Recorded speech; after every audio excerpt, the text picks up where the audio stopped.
Bem-vindos a mais uma aula conceitual da disciplina de Estrutura das Demonstrações Contábeis. Eu sou o professor Rodrigo Gaspar de Almeida, do curso de Ciências Contábeis EAD da Unicesumar.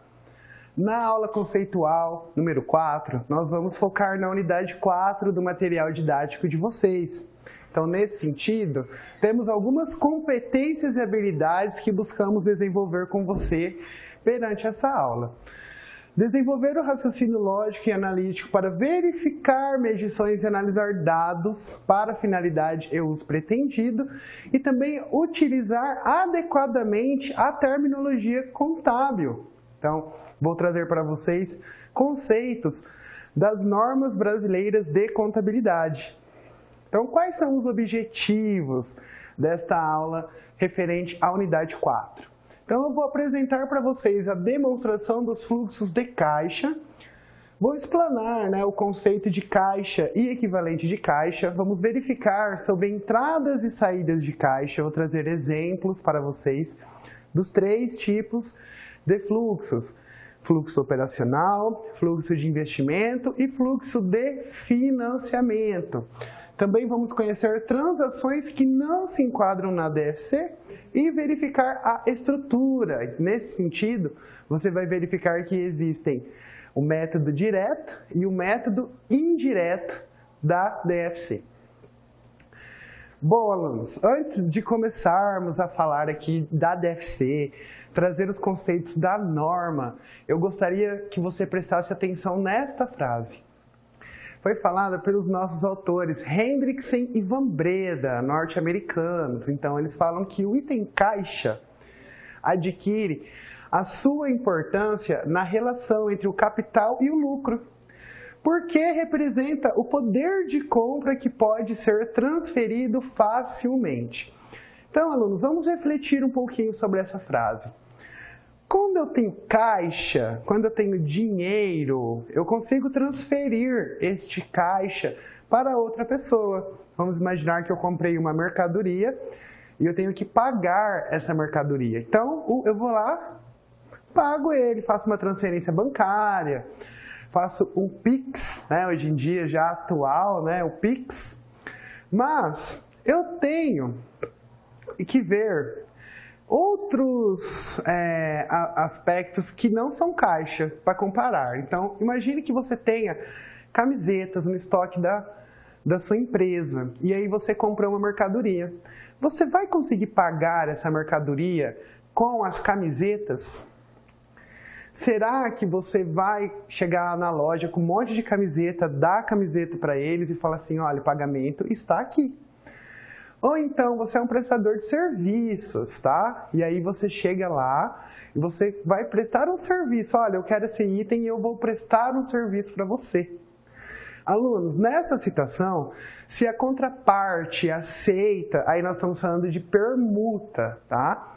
Mas, se não há essa contrapartida, se geralmente não há essa contrapartida, então nós não temos a finalização da transação. Precisa-se que aquela loja, aquela indústria venda a camiseta, essa camiseta se converta em caixa, aí depois eu consigo transferir o caixa para a outra organização que eu comprei a mercadoria, tá? Então, por isso que o caixa, ele tem essa característica de ser facilmente transferido, tá? Bom, alunos, e falando um pouquinho da diferença, do caixa e do lucro. Bom, nas outras aulas, nós focamos bastante nas demonstrações que envolvem o lucro. Então, você viu a DR, você viu a DRA, você viu também a DMPL e a DLPA. Essas demonstrações do lucro, tá? Elas têm um probleminha. Elas são imbricadas por julgamento, elas são imbricadas por itens que são mensurados por estimativas. Então, às vezes, eu não tenho exatamente o valor, mas eu tenho uma estimativa e eu preciso apurar o lucro. Então, eu jogo essa estimativa no cálculo do meu lucro. Que é um exemplo bom disso, alunos? A depreciação. Então, eu estou contabilizando um valor de depreciação. Mas será que realmente esse foi o valor depreciado?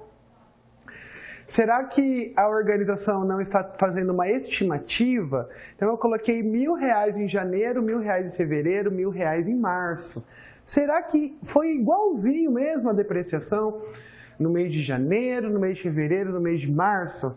Foi exatamente a mesma? Será que a máquina foi usada da mesma forma? Bom, então na contabilidade nós temos algumas situações em que nós temos o custo de oportunidade, que é o custo de você gerar essa informação. O custo de você gerar a informação não pode ser superior ao benefício que essa informação trará para você, tá? Então essa relação de custo-oportunidade ou então de custo-benefício, né, também é conhecido como custo-benefício, então vai nos trazer essa informação, tá? Um pouco mais detalhada. Só que o investidor, ele não pode ficar refém da empresa.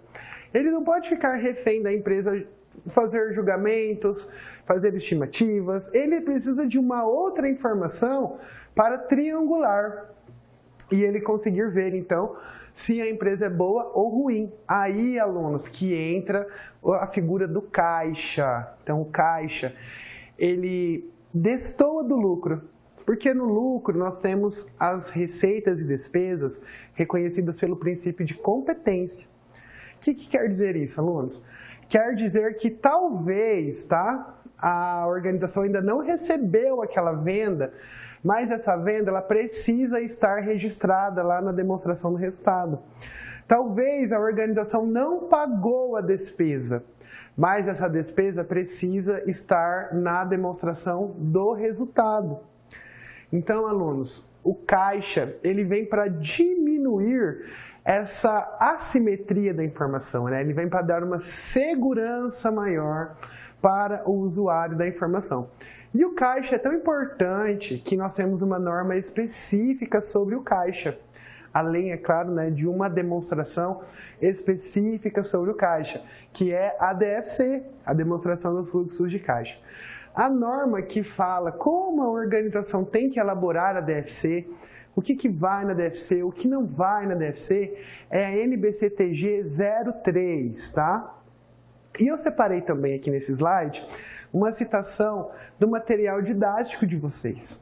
Então, na página 90, nós temos aqui que a demonstração do fluxo de caixa é um relatório que tem como objetivo evidenciar as modificações ocorridas no caixa, tá? Então, lá no balanço patrimonial, nós temos um grupo.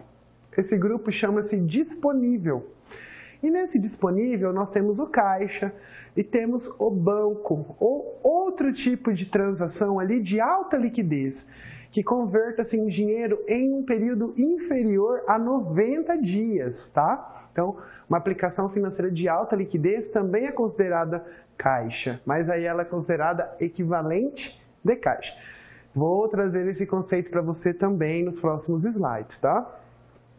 Bom, e aqui, para reforçar, trouxe mais duas citações. Então, uma citação do Ribeiro e uma citação do Montoto, tá? Então, o que o Ribeiro fala, né, sobre a DFC? O Ribeiro fala que é um relatório que tem por finalidade evidenciar as transações ocorridas em um determinado período.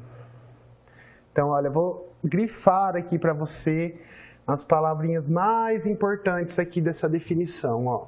Relatório contábil, né, porque é uma demonstração contábil, mas olha só, evidenciar transações que provocam modificações no saldo de caixa, tá? Então, essa aqui é a parte fundamental da definição. E o Montoto também fala isso, olha, demonstrar as origens na mudança de caixa, tá? E entender se o caixa se alterou em função da atividade principal ou se foi alterado por outra atividade. Então, alunos, percebam que na organização nós temos uma atividade principal, que é o que nós já vimos lá na DR. Lembra na aula da unidade 2? Eu disse para você que as contas, né, da DR, elas têm também essa característica, tá? Vamos dar um exemplo aqui para você lembrar? Então, se eu estou uma indústria de confecção e eu vendi uma camiseta, né? Eu estou fazendo o quê? Eu estou tendo uma receita. Agora, se eu sou uma indústria de confecção e eu vendi uma máquina, eu vendi um carro, eu vendi um item que não é um produto da atividade principal, é um ganho esporádico, então vai entrar como ganho, tá? Então aqui no caixa, nós temos o caixa, que ele é derivado da atividade principal da organização, e nós temos também caixas de outras atividades. Nessa situação, que a confecção vendeu uma máquina, ela não recebeu dinheiro, não entrou dinheiro na organização, então também entrou caixa na organização. Então também precisa ser evidenciada essa movimentação de caixa, mesmo que não seja ligada à atividade principal da organização. Então vou trazer para vocês uma explicação dos fluxos, vai ficar mais claro essa definição, tá? E é o que nós vemos agora na próxima figura. Numa organização, nós temos 3 tipos de caixa. 3. Nós temos o caixa operacional, nós temos o caixa de financiamento e nós temos o caixa de investimento. Qual que é o principal? É o operacional, tá? Então, o principal é o operacional. Os outros, eles são subjacentes, tá? É desejável que o resultado seja positivo dos 3 fluxos de caixa. Por quê? Porque quando eu somo os 3 fluxos de caixa, eu tenho o fluxo de caixa total da organização. Então, eu tenho que ter uma movimentação positiva de caixa, ou seja, entradas e saídas de caixa nas atividades operacionais, nas atividades de financiamento e nas atividades de investimento. Então, se eu tenho os caixas positivos nesses 3 fluxos, o meu fluxo total de caixa também vai ser positivo. Agora, o que acontece, alunos? Uma organização ela tem uma geração de caixa boa no fluxo operacional, mas ela não consegue administrar muito bem ali suas finanças, então ela tem necessidade de recorrer a empréstimos, ela paga juros. Então talvez o caixa que ela gere na sua atividade operacional, ele pode ser comprometido pelos outros caixas. Então, pela atividade de investimento. Então, vamos imaginar, a organização comprou uma máquina nova, mas a organização ela não planejou essa compra, ela simplesmente foi lá e comprou a máquina. Agora, e essa máquina não poderia ter sido parcelada? Você talvez não poderia ter brigado ali um desconto, alguma situação que fosse diminuir o valor? Não poderia ser suavizado essa saída do fluxo de caixa? Precisa ser tirado tudo de uma vez só? Depende, né, alunos? Qual é a situação da empresa? A empresa consegue pagar à vista? Ela deseja pagar à vista, tá? Mas se ela te fazer isso, vai causar uma alteração no fluxo de caixa total. Então, mais uma vez, é desejável que os 3 fluxos de caixa da organização sejam positivos, uma vez que a soma dos 3 fluxos de caixa resulta no fluxo de caixa total. E mais ainda, alunos, o fluxo operacional é a atividade pela qual a organização existe. Então, esse fluxo, ele precisa ser positivo, tá? Ele é uma sinalização para os investidores. Então, quando o investidor vê que o fluxo de caixa operacional, que é a atividade básica da organização, está ruim, já sinaliza uma situação de preocupação, né, para o investidor. Então, por que eu vou investir numa empresa que ela não é eficiente na sua geração de caixa, da sua atividade operacional? Bom, agora eu vou trazer alguns exemplos, tá? Vai ficar mais claro para vocês essa parte. Então aqui, quais são os exemplos de entradas e saídas do fluxo de caixa operacional? Então, como entradas, eu coloquei aqui no slide para vocês, recebimento de duplicatas. Então, eu fiz uma venda a prazo para um cliente. E esse cliente foi lá e pagou, tá? Essa duplicata. Então vamos imaginar, tinha uma duplicata com vencimento para o dia 15 de R$1.000. O cliente foi lá no dia 15 e pagou essa duplicata. Ou ele pagou no banco, entrou caixa, entrou dinheiro na organização. Da mesma forma, quando eu pago um fornecedor, eu tenho saída de caixa.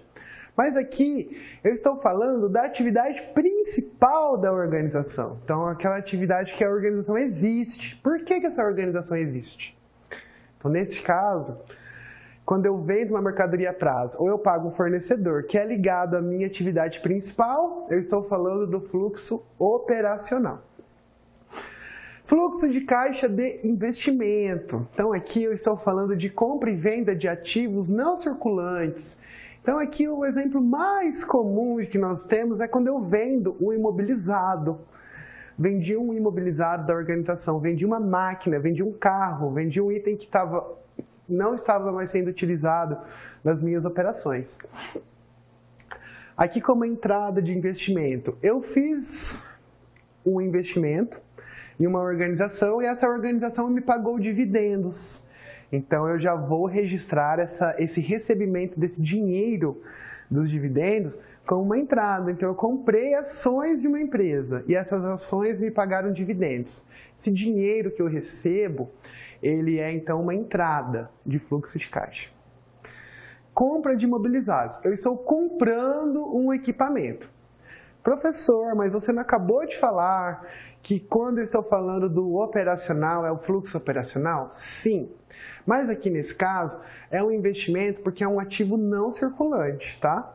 E aqui pode ser um outro tipo de imobilizado também, não somente ligado à produção. Mas quando a gente compra assim, né, equipamentos, itens, né, que vão aumentar ali o nosso imobilizado, eu estou falando do investimento, tá? E nós temos também o fluxo de financiamento, que é para suprir necessidades de caixa da organização. Então, quanto que entra dinheiro na organização pela atividade de financiamento? Então, quando eu contrato um empréstimo, então eu vou lá no banco, eu tomo um empréstimo, esse dinheiro vai entrar na minha conta, tá? Então, esse dinheiro entrou o fluxo de caixa, é uma entrada de fluxo de caixa. E nós temos pagamento das parcelas do financiamento. Então, quando eu contrato o financiamento, eu recebo dinheiro. E quando eu estou pagando as parcelas, eu estou tendo uma saída de recursos de caixa. Bom, e nesse slide, trouxe para vocês uma representação gráfica dos dois tipos de fluxo de caixa. Métodos de elaboração da demonstração dos fluxos de caixa. Apenas uma observação que eu acabei não fazendo no começo da aula. A DFC, ela veio substituir a DOAR, que é a demonstração das origens e aplicações dos recursos. Muitos contadores, principalmente aqueles contadores que estão no mercado há mais tempo, né, que já têm uma experiência maior, eles não gostaram muito dessa substituição da DOAR pela DFC. Porque eles, na concepção deles, a DOAR é uma demonstração que era mais completa, tá? Então, mas se a gente pensar, né, nas origens e das aplicações, então, das origens dos passivos, né, e das aplicações dos ativos. Ela tinha também esse foco de mostrar caixa, tá? Então, assim, não foi uma mudança que prejudicou tanto o usuário da informação, porque ele, ao mesmo tempo que tirou a DOAR, colocou a DFC. Mas alguns contadores não são felizes, tá, com essa mudança. Bom, a DFC, então, ela tem dois métodos de elaboração, que é o método direto e o método indireto. Se você optar por fazer o método direto, você vai ter uma demonstração do fluxo de caixa mais sucinta, mais direta, né, como a própria palavra já sugere. O que quer dizer isso? Quer dizer que você vai simplesmente evidenciar entradas e saídas de recursos dos três tipos de fluxo de caixa. Na metodologia do indireto, do fluxo de caixa indireto, nós vamos começar a nossa DFC pelo lucro. Então, nós vamos começar pelo lucro e nós vamos ajustar esse lucro. Como assim, né, professor? Mais um ajuste? Sim, mais um ajuste. O que acontece, alunos? Lá na nossa DR, nós temos algumas despesas chamadas accruals, que elas são reconhecidas pelo regime de competência, que é aquele velho caso que eu disse para vocês. Algumas receitas e despesas, a organização não fez o pagamento em dinheiro. Por exemplo, a depreciação. A organização ela diminui o lucro, ela reconhece uma despesa com depreciação, mas ela não pagou esse valor para ninguém, esse valor não saiu do caixa da organização. Ela está diminuindo o lucro, mas ela não pagou, tá? Então, nesse caso, existem também outras, né, despesas e até mesmo receitas. Talvez eu reconheça uma receita de um valor que não recebi ainda, tá? Uma venda a prazo, por exemplo. Então, nesse caso, a DFC do indireto, ela começa no lucro e eu vou conciliar o meu lucro até chegar a um valor de lucro ajustado que eu vou tirar essas ou adicionar despesas que não provocam saída de fluxo de caixa. Mais uma vez, quando eu faço pelo método indireto, eu faço um ajuste do valor do meu lucro. Eu pego o meu lucro, vou acrescentando ou diminuindo despesas que são reconhecidas pelo regime de accruals, tá? De competência, que são os accruals. Então, esses accruals, eles não provocam saída de caixa. Mas, professor, então quer dizer que se a organização elaborar a DFC pelo método indireto, ela tem uma informação mais completa? Sim, tá? Tem uma informação mais completa. Por quê? No final, as duas elas têm que ser o mesmo valor. A movimentação do caixa do período tem que ser o mesmo nas duas. A diferença é que a do método direto, eu só vou mostrar entradas e saídas. No método indireto, eu tenho essa conciliação. Aí você vai me perguntar, professor, mas então se a organização fazer pelo método direto, então ela vai ser prejudicada, o usuário da informação será prejudicado. E eu concordo com você, ele será prejudicado sim. Porque ele perdeu essa conciliação, né? Quando eu saí do lucro para chegar no valor do lucro ajustado, ele perdeu essa conciliação. Então, alunos, pensando nisso, o nosso Conselho Federal de Contabilidade, lá na norma NBCTG 03, ele deixa lá uma observação, que se a organização optar pelo método direto, aquele que é mais simples, aquele que eu não faço a conciliação, eu obrigatoriamente tenho que fazer essa conciliação nas notas explicativas. Então, mais uma vez, eu estou fazendo pelo método direto, método mais simples, método em que eu não faço a conciliação do lucro. Quando eu opto por fazer pelo método direto, eu tenho que divulgar em notas explicativas essa conciliação. Porque o meu usuário da informação ele não pode ser prejudicado. Vai ficar mais claro isso para você nos próximos slides. Eu vou repetir isso também, tá? Posteriormente, quando eu estiver falando dos métodos de elaboração, mas já grave esse termo, essa parte que é muito importante.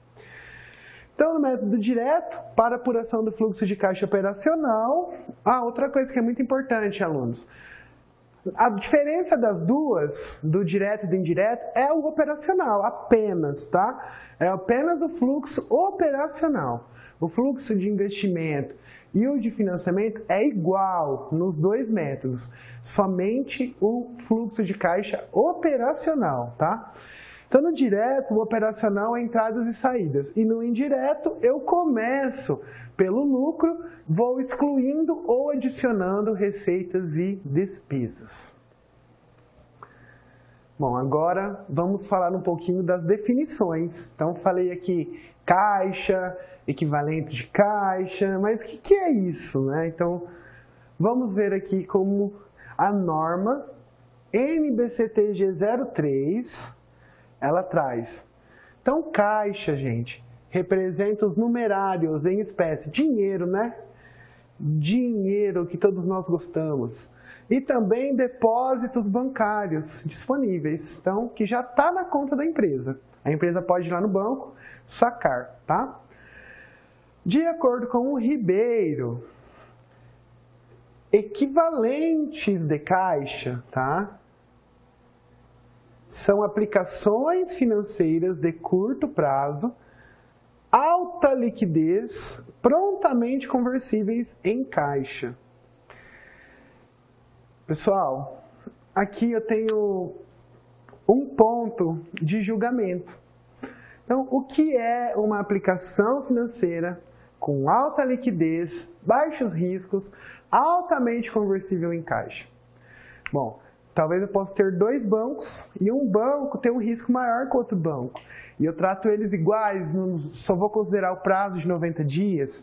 Será que não vai ter algum risco, alguma outra situação que eu preciso deixar isso mais claro para o usuário?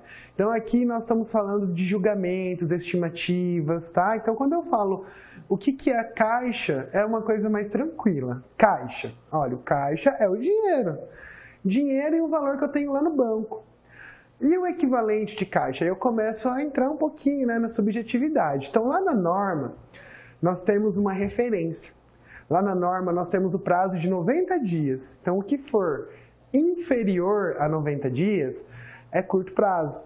O que for superior a 90 dias é longo prazo. Então, na norma, nós temos essa previsão de tempo, né, de 90 dias, que é um valor bem aceitável. As empresas fazem a DFC considerando esse período, tá? Equivalentes de caixa são ativos que vão se converter em caixa em um período de até 90 dias. Mas pode ser que a organização defina que é 60, pode ser que a organização defina que é 120. E o meu usuário da informação vai ficar sabendo disso como, né? Bom, por isso que existem as notas explicativas, que é o tema da nossa próxima aula, a aula número 5, tá?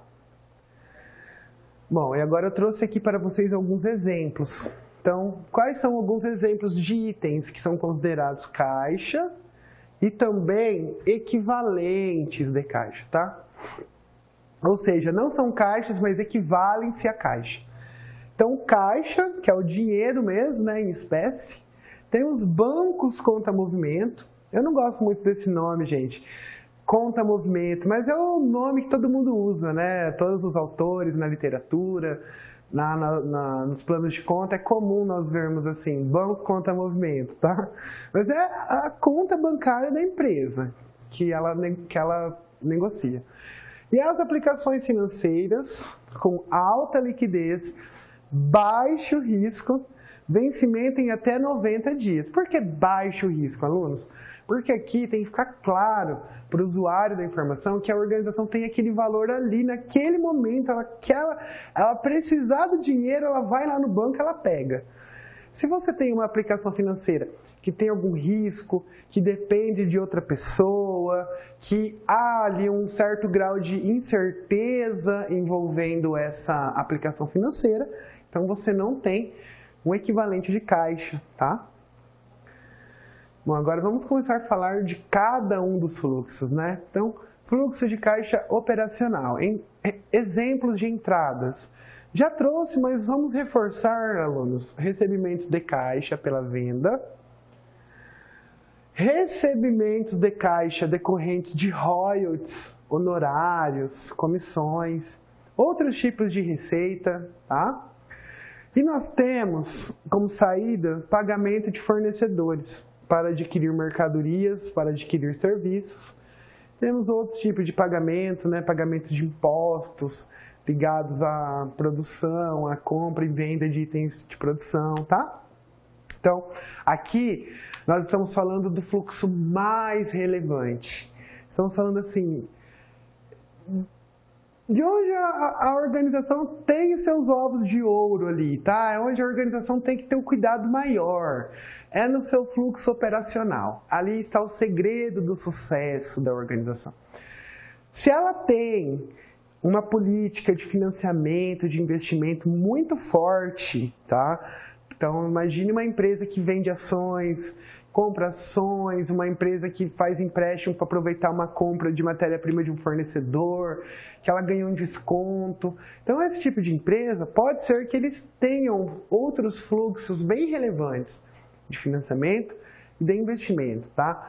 Mas o fluxo operacional é o principal, gente. É o fluxo operacional, tá?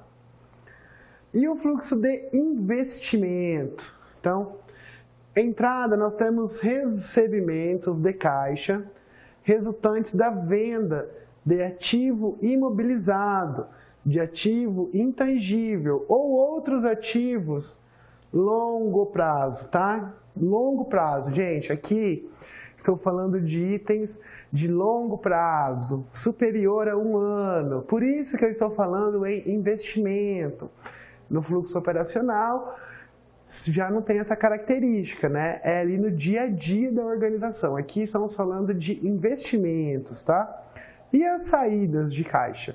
Então, eu paguei para adquirir algum imobilizado. Eu paguei para desenvolver algum produto, algum sistema, alguma rotina, alguma intangibilidade, né? Investir na marca, tá? E outros ativos de longo prazo. Então, essa parte, alunos, dos investimentos, ela gera também algumas situações de julgamento, tá?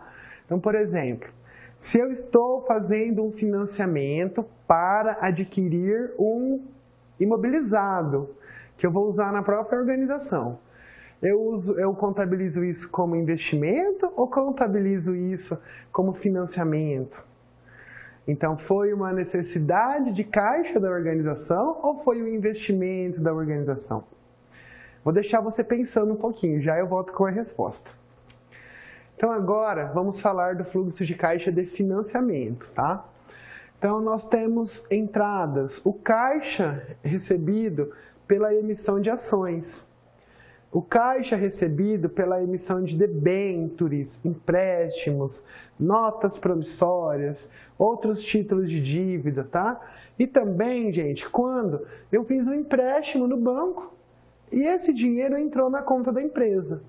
Então, quando esse dinheiro entrou na conta da empresa, a empresa teve uma entrada de caixa, tá? E as saídas? Quando ela paga investidores para adquirir ações, ela paga esses empréstimos, tá? Então, vamos voltar àquela pergunta que eu fiz para você alguns minutinhos atrás. Quando a organização ela está comprando um imobilizado e ela fez um financiamento para adquirir esse imobilizado, nós estamos falando de investimento ou financiamento? Bom, alunos, é uma dúvida muito pertinente. É uma situação que não há um consenso na literatura. Então, o que a norma fala sobre isso? Depende da intenção da empresa, tá? A intenção da empresa é o investimento? Então, nesse caso, ela vai contabilizar como investimento. A empresa fez um empréstimo para uma necessidade de caixa, para conseguir pagar uma conta, alguma coisa que ela estava com necessidade de dinheiro. Então, nesse caso, é um fluxo de financiamento. Então, depende da intenção da organização. No exemplo que eu dei para vocês, eu não falei que a empresa estava ruim de caixa. Não falei que ela tinha necessidade de capital de giro, nada do tipo. Então, naquele exemplo, seria investimento, tá? Mas percebam que há essas subjetividades. Então, eu comprei matéria-prima a prazo. Eu vou classificar como financiamento. Fiz um financiamento para adquirir matéria-prima a prazo. Eu vou classificar isso como fluxo de caixa de financiamento ou vou classificar isso como fluxo de caixa operacional? Bom, se o meu intuito é comprar matéria-prima para produção, então acho que o mais adequado seria classificar como operacional. Você também não acha? Então, são dúvidas que têm ainda um amadurecimento da nossa área, né? Precisa de ter um amadurecimento da nossa área. São inquietações que nós temos, são julgamentos que as normas internacionais de contabilidade trouxeram para o contador. E quais são transações que não são evidenciadas na DFC? Então, são transações que não movimentam dinheiro. Não movimentam dinheiro. Então, elas não são evidenciadas na DFC. Então, eu adquiri um ativo por meio de um arrendamento. Eu fiz uma dívida para poder ter o ativo, eu não paguei ninguém ainda, então não entra na DFC. Eu adquiri outra entidade com emissão de ações da minha entidade, com o intuito de ter o controle dessa outra organização, ou influência significativa, ou fazer um investimento. Não entra na DFC, porque não teve entrada e saída de caixa, tá?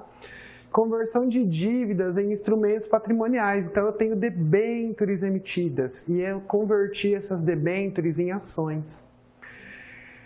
Nesse caso, não entrou dinheiro na organização, apenas foi uma conversão. Então, se é uma transação que não envolve entrada ou saída de dinheiro, então não há, alunos, a evidenciação dela na DFC, tá? Bom, agora para deixar mais claro para você, né, para clarificar este conteúdo, eu trouxe agora exemplos, né, das DFCs, tá? Então, aqui o método indireto. Indireto. Então, nós temos o cabeçalho, né, então nome, período, tá, valores em reais. E nós temos uma separação aqui, ó. Fluxo de caixa, vou avançar aqui, depois eu volto, tá? Investimento e financiamento. Então, eu tenho 3 fluxos de caixa distintos, tá? Então, eu vou falar de cada um deles, ó. Aqui eu estou falando do indireto. O que é o indireto? É aquele ajustado, né? É aquele ajustado. Então, aqui, ó, percebam essa palavrinha, ó, ajuste, tá? Então, ó, tudo isso aqui, gente, foram despesas ou receitas reconhecidas pelo regime de competência. Tudo isso foi um ruído, foi uma distorção no meu lucro. Eu diminuí o meu lucro, mas não houve a saída do caixa. Eu não aumentei o meu lucro porque não houve entrada. Eu aumentei o meu lucro, mas não houve a entrada de dinheiro. Então, o lucro, ele tem esse viés, tá? Essa subjetividade. E a DFC vem para diminuir isso. Então, a DFC faz os ajustes, ó, depreciação, ativo não circulante, equivalência, ó, aumento em cliente, aumento em conta a receber, estoques, tá? Então aqui já não é o ajuste, aqui é entrada e saída mesmo. Então começa do ajuste e depois ele dá entradas e saídas de caixa. Aí no final eu tenho aqui, ó, disponibilidades geradas pela atividade operacional, tá? Então agora eu vou para o segundo tipo de caixa. Então, o primeiro é o mais difícil, tá, alunos? O operacional é o mais complexo, porque o operacional é o principal da organização, tá? Compra de investimento, compra de imobilizado, compra de intangível, ó, saída de caixa. Agora eu tenho entradas, ó, saída. Vou até escrever aqui para você ficar mais tranquilo. E aqui, ó, entrada, tá? Opa, ficou meio feio ali, gente, mas tá escrito entrada, tá? Fui tentar arrumar, ficou ruim. Então, eu tenho saídas e entradas, eu tenho disponibilidades líquidas geradas na atividade de investimento. Então, olha só, quando eu compro imobilizado, intangível, recebo dividendos, tá? Pago, recebo. Então, é o que a gente já vem discutindo aqui, né? Nos conceitos, tá? E o terceiro fluxo de caixa, financiamento. Então, olha, aumentou o capital da organização, ela fez algum empréstimo. Então, ó, entradas. Então, ela pagou dividendos, ela pagou empréstimos, tá? Então, saídas. Não são só esses itens, tá, alunos? Aqui são exemplos, tá? Para ficar bem claro. Então, no final, eu também tenho a disponibilidade gerada pela atividade de financiamento. Gente, então aqui agora, prosseguindo, né, com a DFC, eu tenho o item 4, ó. Aumento ou redução nas disponibilidades. Olha só, gente. Isso aqui é a soma dos 3 fluxos de caixa. Então, o que eu apurei no item 1, no item 2 e no item 3, tá? Então, tem um sinalzinho de menos ali, porque pode ser que o caixa foi negativo, tá? Então, eu somo os 3 fluxos de caixa, que é aquela figura que eu trouxe para você. Lembra que eu trouxe uma figura que eu coloquei os 3 fluxos de caixa dentro de um cone, né? De um funil, e aí saiu o fluxo de caixa total. Então é isso que nós fizemos aqui. Nós evidenciamos o fluxo operacional, evidenciamos o fluxo de investimento e evidenciamos o fluxo de financiamento. Somo os 4, tá? Alunos, isso aqui eu não disse para vocês, mas eu vou falar agora. Uma outra forma de eu descobrir quanto entrou de caixa na organização é pegando o valor do meu grupo disponível no ano passado e comparar com o meu grupo disponível esse ano. Então vamos imaginar assim. No grupo disponível eu tenho os ativos com maior liquidez de todos, tá? É o caixa, banco, aplicações financeiras de curto prazo. Então, se eu tinha 10 mil no ano passado e esse ano foi para 15, quer dizer que aumentou 5 mil meu caixa, tá? Caixa ou equivalente. Se eu tinha 20 mil e foi para 50, quer dizer que aumentou 30, tá? Por isso que também a gente sempre divulga aqui, ó, o exercício atual e o anterior, tá? Então, nesse caso, dessa variação do disponível, é um valor que eu vou confrontar com o meu caixa gerado, ou seja, o meu caixa gerado nas 3 atividades, ele tem que ser igual, exatamente igual à minha variação no grupo disponível. Então, se eu somar os 3 fluxos de caixa, ele tem que ter o mesmo valor da variação do grupo disponível. Então, é uma forma de você verificar se a sua DFC está correta. Se você pega o grupo disponível e não o valor da diferença dos 2 anos, não confere com o valor que você apurou nos 3 fluxos de caixa, a sua DFC está incorreta, tá? Então tem essa confirmação, essa triangulação, tá? Então aqui, gente, é o total de caixa gerado no final do período, então somando tudo. Então esse é o método mais denso, mais completo, tá? E agora, o fluxo de caixa direto. Então, o fluxo de caixa direto, perceba que eu também faço em operacional, investimento e financiamento, da mesma forma.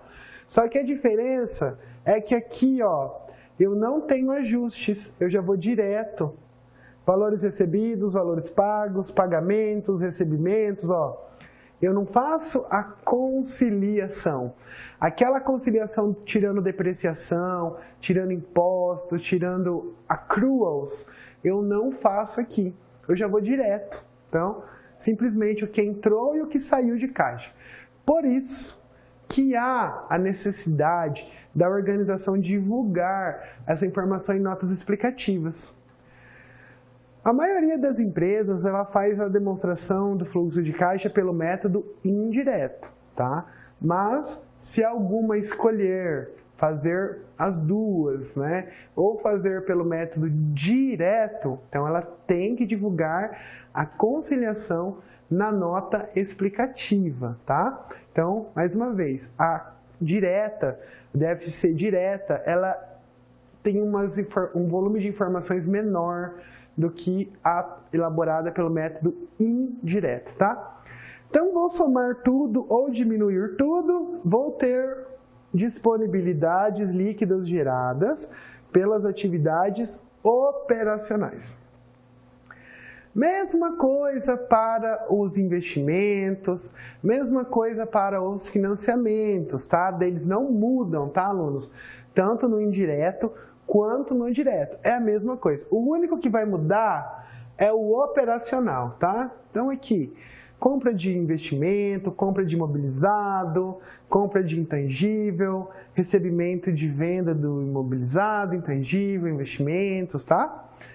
E eu tenho o fluxo do financiamento, que é a mesma coisa, ó, integralização de capital, empréstimos, pagamento de empréstimo, dividendos. Depois que eu tenho os 3 fluxos de caixa, eu tenho aquela parte que eu vou somar os 3, tá? Vou somar os 3 e a soma dos 3 tem que ser igual a variação ocorrida no meu disponível, tá? Então, quando você vai fazer a DFC, primeiro passo, já vai no seu balanço patrimonial, já vai no ativo circulante, pega ali o disponível, já vê a variação que ocorreu no disponível. Ai, professor, mas como que eu faço isso? Gente, é só vocês pegarem a coluna do exercício atual e a coluna do exercício anterior e comparar as duas informações. Vai estar disponível para você. Obrigatoriamente, as empresas precisam apresentar 2 exercícios, então sempre vai ter para você essa informação, tá? A não ser que a empresa está iniciando, né? Se é o primeiro ano dela, ela não vai ter 2, né?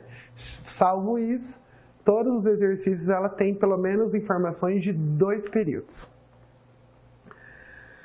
Bom, e a diferença entre os dois, né? Então, coloquei até aqui uma plaquinha, né, de pare, que é para você prestar muita atenção nisso. Isso sempre cai em concurso, sempre cai em provas que vocês vão fazer no decorrer da vida de vocês. Essa questão é típica de concurso, tá? Então, caso a entidade opte por apresentar pelo método direto, tá? Que é o mais simples, né? Simples e sem ajustes, tá?